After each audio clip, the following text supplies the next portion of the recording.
Yep. How does dog out there tonight? Vicky?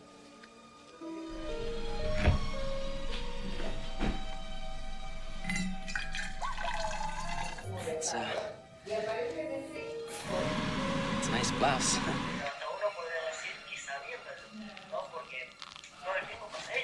Nice material. Must be hot though, huh? Yeah. I'll just do one of these.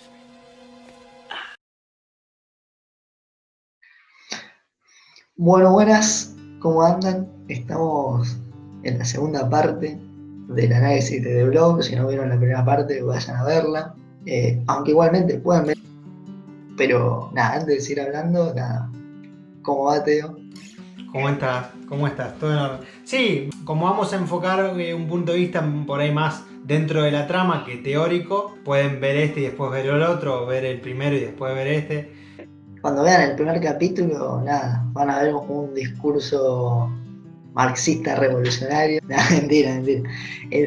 Quizás, o sea, algunas ideas que hablemos parecen, digamos, de cierta raíz más de izquierda, pero la verdad es que la película un poco plantea eso, o sea, se pone en esa postura en la película misma, no es que nosotros quizás le damos tanto esa connotación. No, o sea, hacemos una lectura de la película, de lo que nos parece, tomando en cuenta la cultura de ese momento del país de origen de la película, etc. Para nada, generar una mirada y seguir esa mirada, y no vamos a contradecir lo que dice, o sea, podemos estar de acuerdo o no, pero, o sea, hablamos de lo que dice la película. O sea, no hay como hay interpretación, pero no de posturas, sino de lo que puede estar diciendo. Bueno, The Blob de vuelta, quizás un poco repetitivo, película del 88, dirigida por Jack Russell, y en este capítulo, o en esta parte, nos vamos a dedicar a los personajes de la película y su relación con esta masa amorfa. Me parece que el primer personaje, que además está bueno, que sirve como conector de todos tal vez, va a ser bueno, uno de los protagonistas, que es el motoquero Flag, el chico rebelde, que, o sea, como decíamos en la primera parte, ¿no? La película juega mucho con los estereotipos. Está el cura, está la chica, o sea, la chica de la familia promedio americana, está el jugador de fútbol americano, etcétera, etcétera. Y se nos presenta este personaje así como rebelde, como fuera de la ley, como un poco como outsider. Y una cosa como así muy interesante es que tiene como esta esencia de ir en contra de las normas, o ir en contra del sistema, o ir en contra de las reglas, pero por el simple hecho de la rebeldía, que es como la característica principal, que es la que va a ir transformando a lo largo de la película. Sí, tal cual, tiene como una cosa de que se opone, que él lo dice en un momento, le dice a Meg, yo tengo un problema con el respeto a la autoridad, o sea, él le dice, él es consciente de esto, pero quizás simplemente él en un principio como personaje, su personalidad, es un poco, porque sí, porque no le cabe que le manden a él, o sea, porque nada, no le gusta, pero después va transitando, si se quiere, como un camino del héroe, que ahora vamos a hablar un poco de eso, donde pasa de tener esta postura, si se quiere, más como a mí no me gusta que me manden, a una conciencia de lo que pasa realmente. Claro, sí, o sea, o sea, al principio de la película, de hecho, y así como intentando hacer una simetría entre el principio y el final, lo vemos intentando cruzar con su moto un puente roto, que de alguna manera ya ves el puente como símbolo de unión, ¿no? Pero es como, bueno, este chico, hay algún lugar al que no puede llegar, o hay algo que no puede, o que no está pudiendo ser él, no, hay algo que no está bien en este chico. Y al final de la película, ¿qué pasa? O sea, como dijimos, va como teniendo esta rebeldía ciega hasta que descubre esta idea de los científicos estos que llegan a la ciudad, y entiende cómo, bueno, no les importa a la gente, quieren conservar vivo esta masa que es un experimento del Estado para la Guerra Fría.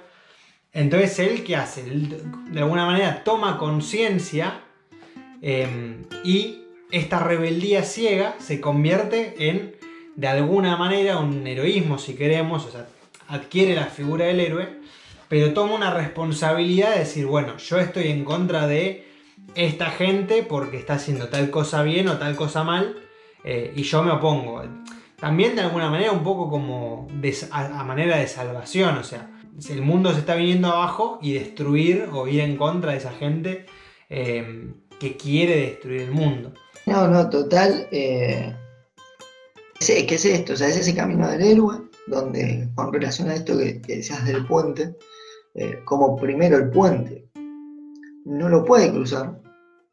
Después de que no lo puede cruzar, fíjate que él va, toma las herramientas, le pide las herramientas prestadas de este mecánico, que parece ser amigo de él, va, arregla la moto, o sea, hay un trabajo de arreglo sobre la moto, toma conciencia sobre esto. Ese tener que ir a arreglar la moto a este lugar donde va, lo lleva a toparse con esta situación que él no mancha, que bueno, lo lleva a también encontrarse con el viejo este, que al final lo terminan pisando con el auto, nada, Meg y Paul, que ahora vamos a hablar de eso. O sea, es como que en un principio va de la mano con la historia, o sea, está ahí porque la historia tiene que como que transcurrir ese curso para que pueda tener un hilo.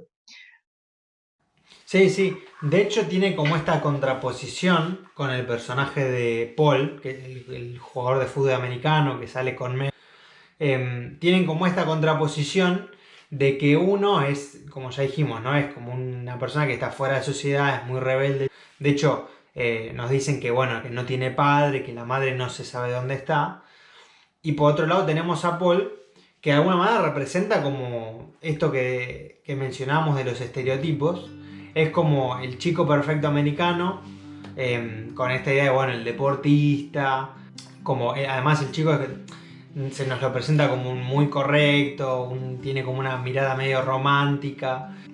Y los dos tal vez tienen como puntos de unión en algunos aspectos.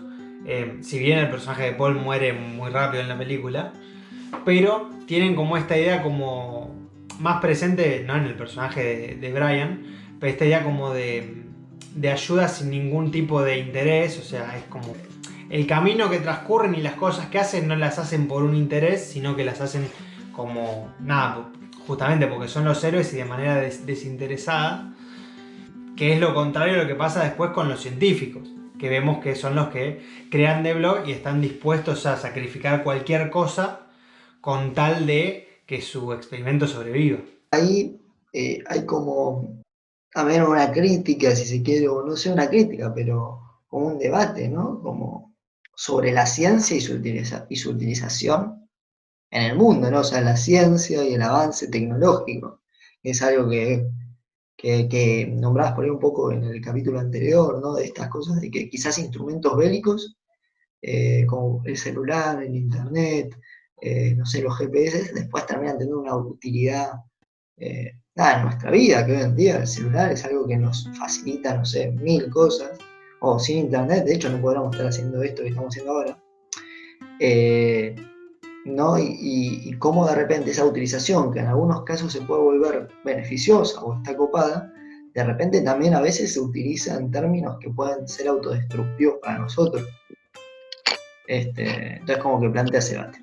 Pero volviendo a los personajes, me parece también, hablando un poco de lo que habíamos hablado del camino del héroe de Brian, que es este chico, digamos, rebelde, también como que lo pone en paridad con Meg, que es esta chica de clase media también, digamos, pero como que le da una entereza poniendo a la mujer, ¿no? Poniendo una mujer en paridad con un hombre y los dos llevando, si se quiere, ese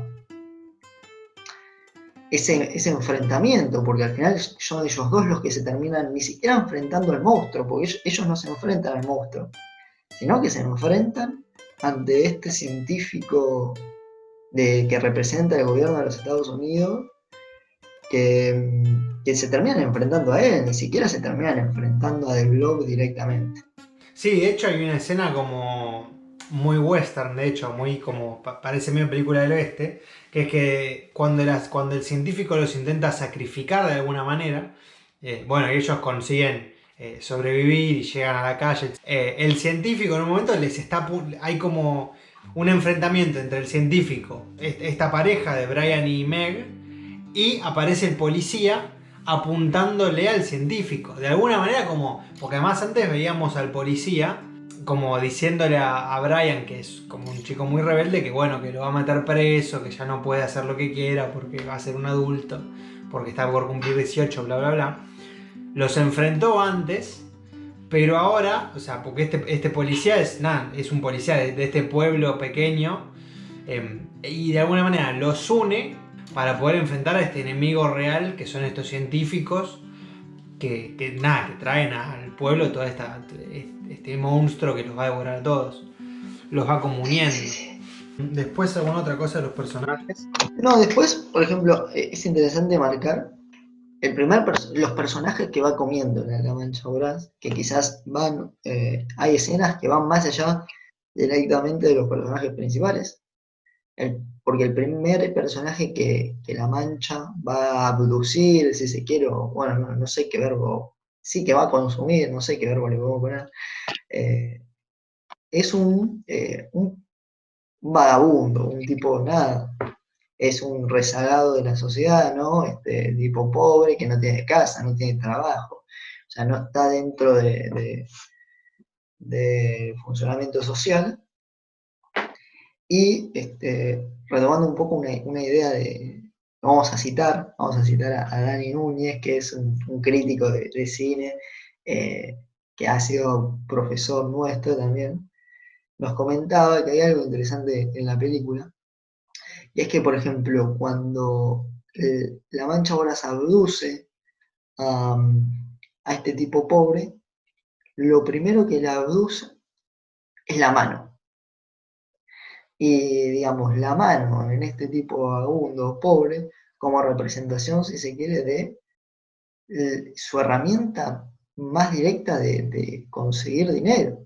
Digo, el tipo vagabundo de clase más baja, si se quiere, necesita sí o sí de sus manos o de su cuerpo, más que nada, pero sobre todo de sus manos, para poder ir a trabajar y poder conseguir algo de dinero para subsistir. Y por el contrario, después, al segundo que se come, es a Paul, que es este chico, digamos, más acomodado, come todo el cuerpo y lo que deja es la mano. Sí, no, y de alguna manera es como lo que le sirve lo que le sirve a ese sistema que representa el monstruo, porque es como, bueno, la mano como símbolo de trabajo, que es lo que este sistema necesita de ese hombre, de ese vagabundo, pero después de Paul, que es como ya dijimos, el típico estereotipo de chico americano, lo que le consume es otras cosas. ¿Por qué? Porque necesita otras cosas, necesita todo eso que él representa. La mano no la necesita, necesita su esencia de chico cari lindo, copado, jugador de fútbol americano. Hasta podríamos decir que de algún modo, para lo que él practica, que es el fútbol americano, necesita del cuerpo. O sea, como también un poco para de vuelta, o sea, reforzando esta idea del tipo que necesita de sus manos como fuerza de trabajo en relación a otro que quizás puede dedicarse a otro tipo de tareas. De vuelta en relación a esto que veníamos hablando, que la película se pone en un lugar, ¿no?, de crítica hacia el capitalismo, si se quiere, o de algún modo de representación del capitalismo y de las desigualdades que genera. Después estarán debates si alguien cree que el capitalismo no así necesariamente, si puede ser más justo o menos justo, pero la película se plantea un poco en ese lugar. Sí, y lo va trabajando justamente con eso, como con las relaciones que hay también entre sus personajes, como lo que simboliza cada uno. Porque, por ejemplo, después está esta cosa del reverendo, que, bueno, que ya mencionamos que está representando la iglesia, los santos, etc. Y que mantiene como este pedacito de la masa como intentando que llegue el apocalipsis o intentando generar el apocalipsis con ese pequeño monstruo. De nuevo, como idea primero de cómo la iglesia quiere mantener a ese monstruo vivo, ¿no? O a ese sistema vivo, porque en esa época era parte y era auge de todo el sistema que se estaba esparciendo y que estaba promocionando, digamos, Estados Unidos durante la Guerra Fría. Pero al mismo tiempo esta relación que tiene el cura con los chicos, o sea, bueno, con los chicos o con el resto de personajes, porque incluso hay un momento en el que el reverendo se está quemando, se está prendiendo fuego, y Meg, la chica, lo salva, lo apaga, lo ayuda. Entonces, de alguna manera, esta relación como marcando esa idea de como que está tan metido en la sociedad que de alguna manera nosotros mismos los vamos como esta figura que ellos aparentan, que es buena, nosotros la vamos como salvando y conservando de alguna manera. Claro. Medio como que también, digamos, si uno sigue con esta línea de análisis de la película que estamos haciendo nosotros, es como medio difícil pensar cómo uno podría salirse, ¿no? Si se quiere, de esta cosa de que estamos tan consumidos por el capitalismo que, bueno, nada, no podemos pensar, obrar de otra manera. Bueno, ¿cómo salimos de ahí? Es como medio, o sea, como que no da mucha expectativa positiva acerca de una salida de ahí, si se quiere. Sí, es que ni siquiera sé si la película plantea una salida por este tema que decíamos en el primer video de la nieve, ¿no? O sea, este monstruo que al destruirse, este monstruo que representa de alguna manera el consumo, ¿no? Y al destruirse genera nieve, pero que esta nieve es lo que el pueblo necesitaba para que vengan turistas y justamente consuman. O sea que no sé si propone un cambio. Que hasta, digamos, uno podría relacionar esto con la simbología del capitalismo de adaptabilidad. Dice, bueno, yo me representaba a través del monstruo este. Cuando me lograron vencer, ahora me reinvento y cambio de forma, relacionando con esto del T-1000, o sea, es como que se va adaptando, ¿no?, a las necesidades sociales o lo que las sociedades creen como sus necesidades, pero nunca deja de existir. O sea, uno podría también como hacer ese análisis. Al final, digamos, lo vencieron y no lo vencieron al mismo tiempo. Sí, nada, o sea, desde un punto simbólico tal vez no se vuelve a repetir como un ciclo en la película, pero un poco lo que critica o un poco lo que propone es como esta idea que decíamos de no fomentar el consumo desmedido, tal vez. Sí. Después hay otra escena, un tanto, a mí me pareció muy gracioso, y me parece que está buena analizar, que es la escena donde, nada, este amigo de Paul está en el auto, viste, como en esta medio carretera escondida a la noche, con esta chica, que, bueno, este pibe tenía como intenciones de, nada, de coger con la mina. Y nada, bueno, él como que la empieza a emborrachar, o sea, hay como una intención clara de él de medio emborracharla, para poder, nada, tener más acceso a tener relaciones sexuales, medio como una cuestión de abuso, si se quiere. Y de hecho la mina en un momento se duerme porque ya había tomado mucho.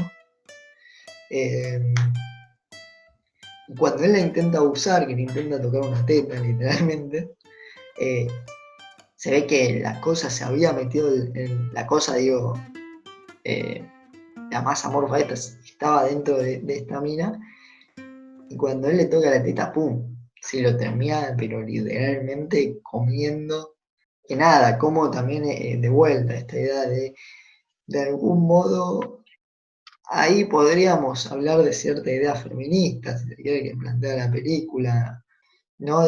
O no sé si feminista, digamos, se lo termina también consumiendo esta idea del deseo desmedido que hablábamos con esta cosa no del consumo.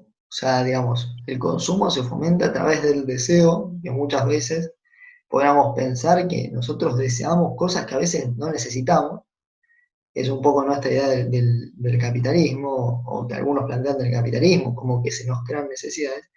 Y como que bueno, también, ¿no? Del deseo desmedido de querer tener relaciones con esta chica, más allá de que la chica esté dormida o esté en condiciones que no puede decir sí o no, y a él no le importa, él va y lo hace porque es su deseo.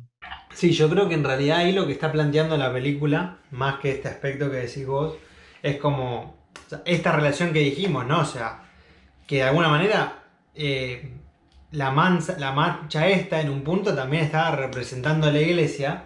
Entonces, si esta mancha está representando a la iglesia, cuando esta mancha ve que un hombre quiere abusar de una mujer, más allá, más allá del propio hecho del abuso, el hecho de tener sexo y de tocar una teta y de etcétera, la libertad sexual, lo que está comiendo un poco o lo que está castigando un poco es eso de Blob. Está como representando a la iglesia en esta idea de censura o más que censura como de prohibición del cuerpo.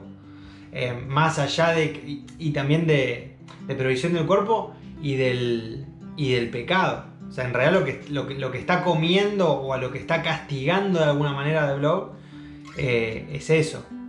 Total, o sea, creo que con lo que venimos hablando va por ahí.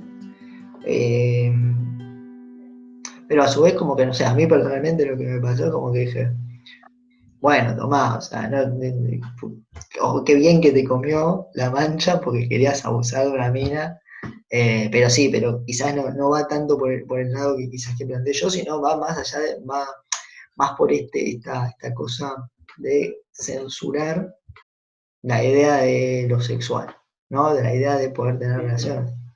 No es como que a su vez, quizás de una postura más de hoy, como lo vemos ahora, nada, o sea, uno diría, es como que, entre comillas, podría plantearse de positivo que la mancha se lo haya comido porque, nada, iba a cometer un abuso sexual a una mina que no estaba bien. Va, digo, de más de ahora, porque ahora está más en boga el tema, pero digo, es un abuso en el 88, en el 2020, en cualquier época. Pero creo que va más por el lado que decías vos. Pero bueno, nada, creo que, no sé si tenés algo más para agregar, alguna cosita más para decir.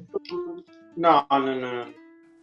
No, eso estaría siendo todo. Así que nada, de vuelta, si les pareció interesante, si les gustó, si no les gustó, porque nada, dicen, no, esto es Juanma es un zurdo de mierda, nada, no. Nada, eso.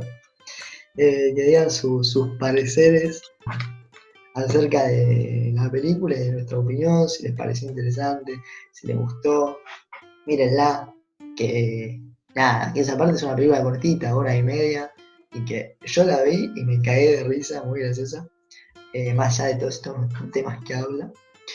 Pero nada, eso, y que tengan una linda vida, denle like al video y compártanlo. Así que nada, sí, tal cual. Nos vemos la semana que viene. Muchas gracias por volver a mirarnos. Compartan si piensan que a alguien más le puede gustar el video o el podcast, el programa. Y nos vemos la semana que viene. Muchas gracias.